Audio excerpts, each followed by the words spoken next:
Les États-Unis s'efforcent en coopération avec des partenaires internationaux de fournir à l'Europe 15 milliards de mètres cubes supplémentaires de gaz naturel liquéfié en 2022.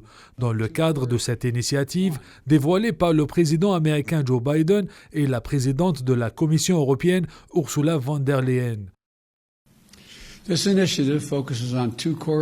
Cette initiative se concentre sur deux questions fondamentales. Premièrement, aider l'Europe à réduire sa dépendance au gaz russe le plus rapidement possible. Et deuxièmement, réduire la demande globale de gaz en Europe.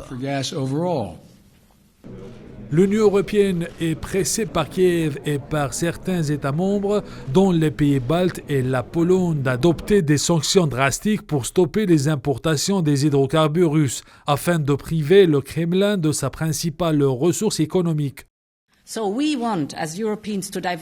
Nous voulons, en tant qu'Européens, nous diversifier loin de la Russie vers des fournisseurs en qui nous avons confiance, en nos amis et ceux qui sont fiables. Et par conséquent, l'engagement des États-Unis à fournir à l'Union européenne au moins 15 milliards de mètres cubes supplémentaires de GNL cette année est un grand pas dans cette direction.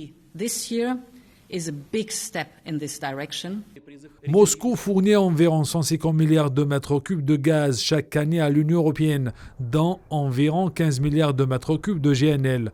La Commission européenne cherche à diminuer des 2/3 les importations européennes de gaz russe dès cette année et à s'en affranchir complètement bien avant 2030, grâce à des obligations de remplissage des réserves, des économies d'énergie, des achats groupés de gaz et une diversification des fournisseurs.